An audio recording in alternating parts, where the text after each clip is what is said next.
میں تمہارے ساتھ ہوں کہ تم کو بچاؤں۔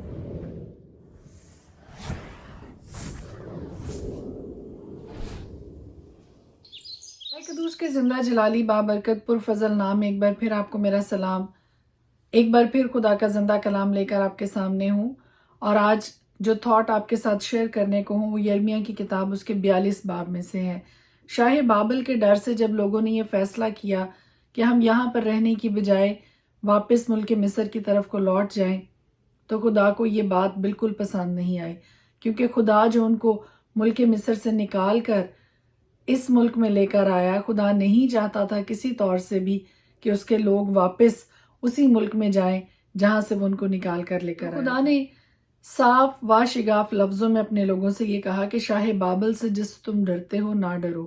خداوند فرماتا ہے اس سے نہ ڈرو، کیونکہ میں تمہارے ساتھ ہوں کہ تم کو بچاؤں اور اس کے ہاتھ سے چھڑاؤں، اور میں تم پر رحم کروں گا تاکہ وہ تم پر رحم کرے اور تم کو تمہارے ملک میں واپس جانے کی اجازت دے۔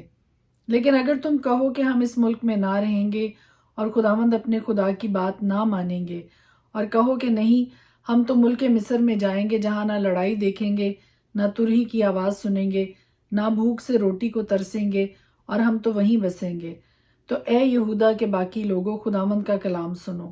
رب الافواج اسرائیل کا خدا یوں فرماتا ہے کہ اگر تم واقعی مصر میں جا کر بسنے پر آمادہ ہو تو یوں ہوگا کہ وہ تلوار جس سے تم ڈرتے ہو ملک مصر میں تم کو جا لے گی، اور وہ کال جس سے تم ہراساں ہو مصر تک تمہارا پیچھا کرے گا اور تم وہیں مرو گے۔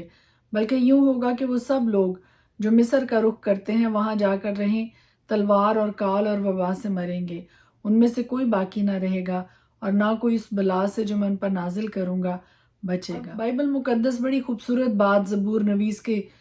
وسیلہ سے ہم سے کہتی ہے، میرے دشمنوں کے روبرو میرے آگے دسترخوان بچھاتا ہے، اور یہ بات یہاں پر 100% پوری ہوتی ہے۔ خدا نے کنفرم کیا اس بات کو، اور خدا نے اپنے لوگوں سے یہ کہا کہ اپنے دشمنوں سے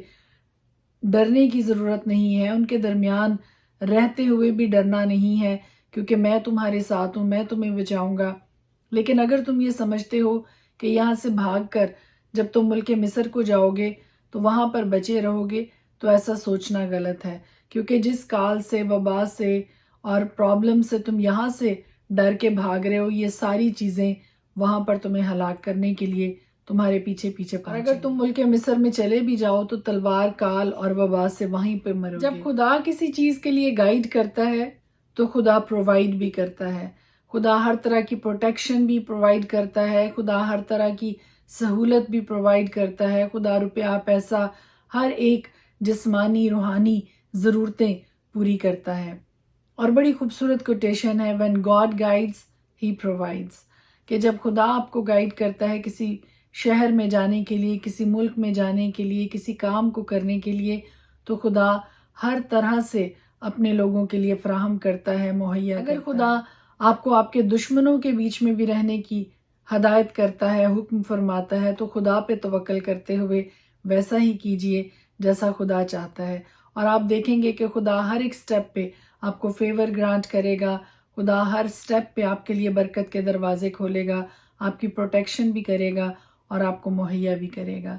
آمین۔ آئیے دعا کریں خدا کے حضور کہ میں، آپ، ہم سب جو آج خدا کے پاک کلام کو پڑھتے ہیں، سنتے ہیں، اس کی باتوں کو سمجھیں بھی اور ان پر عمل بھی کر سکیں۔ آمین۔ خدا کے پاک کلام میں سے آج ہم دیکھیں گے یرمیہ کی کتاب اس کا 40 باب، وہ کلام جو خداوند کی طرف سے یرمیہ پر نازل ہوا اس کے بعد کہ جلوداروں کے سردار نبوزردان نے اس کو راما سے روانہ کر دیا، جب اس نے اسے ہتھکڑیوں سے جکڑا ہوا ان سب اسیروں کے درمیان پایا جو یروشلم اور یہودا کے تھے، جن کو اسیر کر کے بابل کو لے جا رہے تھے۔ اور جلوداروں کے سردار نے یرمیہ کو لے کر اس سے کہا کہ خداوند تیرے خدا نے اس بلا کی جو اس جگہ پر آئی خبر دی تھی، سو خداوند نے اسے نازل کیا اور اس نے اپنے قول کے مطابق کیا، کیونکہ تم لوگوں نے خداوند کا گناہ کیا اور اس کی نہیں سنی، اس لیے تمہارا یہ حال ہوا۔ اور دیکھ آج میں تجھے ان ہتھکڑیوں سے جو تیرے ہاتھوں میں ہے رہائی دیتا ہوں۔ اگر میرے ساتھ بابل چلنا تیری نظر میں بہتر ہو تو چل، اور میں تجھ پر خوب نگاہ رکھوں گا، اور اگر میرے ساتھ بابل چلنا تیری نظر میں برا لگے تو یہیں رہ، تمام ملک تیرے سامنے ہے۔ جہاں تیرا جی چاہے اور تو مناسب جانے وہیں چلا جا۔ وہ وہیں تھا کہ اس نے پھر کہا تو جدلیام بن صافن کے پاس جسے شاہ بابل نے یہودا کے شہروں کا حاکم کیا ہے چلا جا، اور لوگوں کے درمیان اس کے ساتھ رہ، ورنہ جہاں تیری نظر میں بہتر ہو وہیں چلا جا۔ اور جلوداروں کے سردار نے اسے خوراک اور انعام دے کر رخصت کیا۔ تب یرمیہ جدلیہ بن اخیکام کے پاس مصفا میں گیا اور اس کے ساتھ ان لوگوں کے درمیان جو اس ملک میں باقی رہ گئے تھے رہنے لگا۔ جب لشکروں کے سب سرداروں نے اور ان کے آدمیوں نے جو میدان میں رہ گئے تھے سنا کہ شاہ بابل نے جدلیہ کو ملک کا حاکم مقرر کیا ہے، اور مردوں اور عورتوں اور بچوں کو اور مملکت کے مسکینوں کو جو اسیر ہو کر بابل کو نہ گئے تھے اس کے سپرد کیا ہے، تو اسماعیل بن نتنیہ اور یوحنان اور یونتن بنی کریہ اور سرایہ بن تنہومت اور بنی ایفی نتوفاتی اور یزنیہ بن ماکاتی اپنے آدمیوں کے ساتھ جدلیہ کے پاس مصفا میں آئے۔ اور جدلیہ بن اخیکام بن صافن نے ان سے اور ان کے آدمیوں سے قسم کھا کر کہا کہ تم کسدیوں کی خدمت گزاری سے نہ ڈرو، اپنے ملک میں بسو اور شاہ بابل کی خدمت کرو تو تمہارا بھلا ہوگا۔ اور دیکھو میں تو اس لیے مصفا میں رہتا ہوں کہ جو کسدی ہمارے پاس آئیں ان کی خدمت میں حاضر ہوں، پر تم میں اور تابستانی میوے اور تیل جمع کر کے اپنے برتنوں میں رکھو اور اپنے شہروں میں جن پر تم نے قبضہ کیا ہے بسو۔ اور اسی طرح جب ان سب یہودیوں نے جو مواب اور بنی امون اور ادوم اور تمام ممالک میں تھے سنا کہ شاہ بابل نے یہودا کے چند لوگوں کو رہنے دیا ہے اور جدلیہ بن اخیکام بن صافن کو ان پر حاکم مقرر کیا ہے، تو سب یہودی ہر جگہ سے جہاں وہ تتر بتر کیے گئے تھے لوٹے اور یہودا کے ملک میں مصفا میں جدلیہ کے پاس آئے، اور میں اور تابستانی میوے کثرت سے جمع کیے۔ اور یہونان بن کریہ اور لشکروں کے سب سردار جو میدانوں میں تھے مصفا میں جدلیہ کے پاس آئے اور اس سے کہنے لگے، کیا تو جانتا ہے کہ بنی امون کے بادشاہ بالیس نے اسماعیل بن نتنیہ کو اس لیے بھیجا ہے کہ تجھے قتل کرے؟ پر جدلیہ بن اخیکام نے ان کا یقین نہ کیا، اور یہونان بن کریہ نے مصفا میں جدلیہ سے تنہائی میں کہا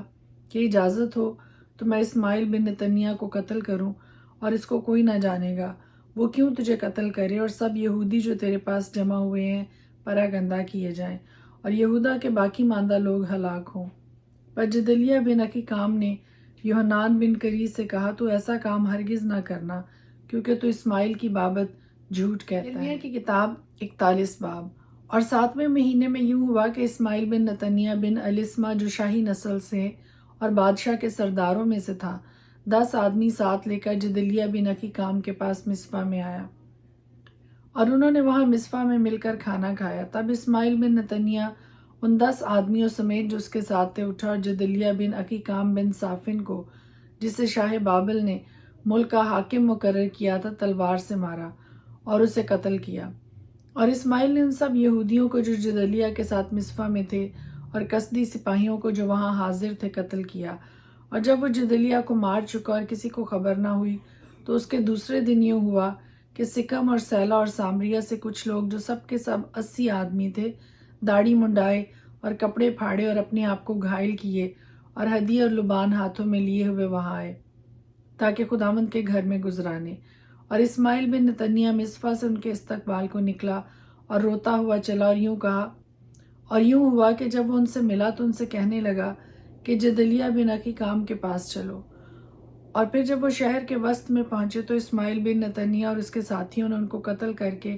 حوض میں پھینک دیا۔ اور ان میں سے 10 آدمی تھے جنہوں نے اسماعیل سے کہا کہ ہم کو قتل نہ کر، کیونکہ ہمارے گیہوں اور جو اور تیل اور شہد کے ذخیرے کھیتوں میں پوشیدہ ہیں۔ سو وہ باز رہا اور ان کو ان کے بھائیوں کے ساتھ قتل نہ کیا۔ اور وہ حوض جس میں اسماعیل نے ان لوگوں کی لاشوں کو پھینکا تھا جن کو اس نے جدلیہ کے ساتھ قتل کیا، وہی ہے جسے آسا بادشاہ نے شاہ اسرائیل بادشاہ کے ڈر سے بنایا تھا، اور اسماعیل بن نتنیہ نے اس کو مقتولوں کی لاشوں سے بھر دیا۔ تب اسماعیل سب باقی لوگوں کو یعنی شہزادیوں اور ان سب لوگوں کو جو مصفا میں رہتے تھے جن کو جلوداروں کے سردار نبوزردان نے جدلیہ بن اخیکام کے سپرد کیا تھا اسیر کر کے لے گیا۔ اسماعیل بن نتنیہ ان کو اسیر کر کے روانہ ہوا کہ پار ہو کر بنی امون میں جا پہنچے۔ لیکن جب یوحنان بن کریہ نے اور لشکر کے سب سرداروں نے جو اس کے ساتھ تھے اسماعیل بن نتنیہ کی تمام شرارت کی بابت جو اس نے کی تھی سنا، تو وہ سب لوگوں کو لے کر اس سے لڑنے کو گئے اور جبعون کے بڑے تالاب پر اسے جا لیا۔ اور یوں ہوا کہ جب ان سب لوگوں نے جو اسماعیل کے ساتھ تھے یوحنان بن کری کو اور اس کے ساتھ سب فوجی سرداروں کو دیکھا تو وہ خوش ہوئے۔ تب وہ سب لوگ جن کو اسماعیل مصفا سے پکڑ لے گیا تھا پلٹے اور یوحنان بن کری کے پاس واپس آئے۔ پر اسماعیل بن نتنیاہ 8 آدمیوں کے ساتھ یوحنان کے سامنے سے بھاگ نکلا اور بنی امون کی طرف چلا گیا۔ تب یوحنان بن کری اور وہ فوجی سردار جو اس کے ہمراہ تھے سب باقی ماندہ لوگوں کو واپس لائے جن کو اسماعیل بن نتنیاہ جدلیہ بن اخیکام کو قتل کرنے کے بعد مصفا سے لے گیا تھا، یعنی جنگی مردوں اور عورتوں اور لڑکوں اور خواجہ سراؤں کو جن کو وہ جبعون سے واپس لایا تھا۔ اور وہ روانہ ہوئے اور سرائی کمہا وہ بیت الحم کے نزدیک ہے آ رہے تاکہ مصر کو جائیں، کیونکہ وہ کسدیوں سے ڈرے اس لیے کہ اسماعیل بن نتنیاہ نے جدلیہ بن اخیکام کو جسے شاہ بابل نے اس ملک پر حاکم مقرر کیا تھا قتل کر ڈالا۔ یرمیہ کی کتاب 42 باب۔ تب سب فوجی سردار اور یوحنان بن کری اور یزینیہ بن یحوسیہ اور ادنا و اعلیٰ سب لوگ آئے اور یرمیہ نبی سے کہا کہ تو دیکھتا ہے کہ ہم بہتوں میں سے چند ہی رہ گئے ہیں، ہماری درخواست قبول کر اور اپنے خداوند خدا سے ہمارے لیے ہاں اس تمام بقیہ کے لیے دعا کر تاکہ خداوند تیرا خدا ہم کو وہ راہ جس میں ہم چلیں اور وہ کام جو ہم کریں بتلا دے۔ تب یرمیہ نبی نے ان سے کہا میں نے سن لیا، دیکھو اب میں خداوند تمہارے خدا سے تمہارے کہنے کے مطابق دعا کروں گا اور جو جواب خداوند تم کو دے گا میں تم کو سناؤں گا، میں تم سے کچھ نہ چھپاؤں گا۔ اور انہوں نے یرمیہ سے کہا کہ جو کچھ خداوند تیرا خدا تیری معرفت ہم سے فرمائے اگر ہم اس پر عمل نہ کریں تو خداوند ہمارے خلاف سچا اور وفادار گواہ ہو، خواہ بھلا معلوم ہو خواہ برا، ہم خداوند اپنے خدا کا حکم جس کے حضور ہم تجھے بھیجتے ہیں مانیں گے، تاکہ جب ہم خداوند اپنے خدا کی فرما برداری کریں تو ہمارا بھلا ہو۔ 10 دن کے بعد یوں ہوا کہ خداوند کا کلام یرمیہ پر نازل ہوا اور اس نے یوحنان بن کری اور سب فوجی سرداروں کو جو اس کے ساتھ تھے اور ادنا و اعلیٰ سب کو بلایا اور ان سے کہا کہ خداوند اسرائیل کا خدا جس کے پاس تم نے مجھے بھیجا کہ میں اس کے حضور تمہاری درخواست پیش کروں یوں فرماتا ہے، اگر تم اس ملک میں ٹھہرے رہو گے تو میں تم کو برباد نہیں بلکہ آباد کروں گا اور اکھاڑوں گا نہیں بلکہ لگاؤں گا، کیونکہ میں اس بدی سے جو میں نے تم سے کی ہے باز آیا۔ شاہ بابل سے جس سے تم ڈرتے ہو نہ ڈرو،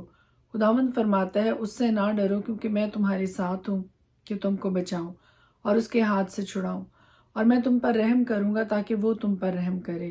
اور تم کو تمہارے ملک میں واپس جانے کی اجازت دے۔ لیکن اگر تم کہو کہ ہم اس ملک میں نہ رہیں گے اور خداوند اپنے خدا کی بات نہ مانیں گے اور کہو کہ نہیں ہم تو ملک مصر میں جائیں گے جہاں نہ لڑائی دیکھیں گے نہ ترہی کی آواز سنیں گے نہ بھوک سے روٹی کو ترسیں گے اور ہم تو وہیں بسیں گے، تو اے یہودا کے باقی لوگوں خداوند کا کلام سنو۔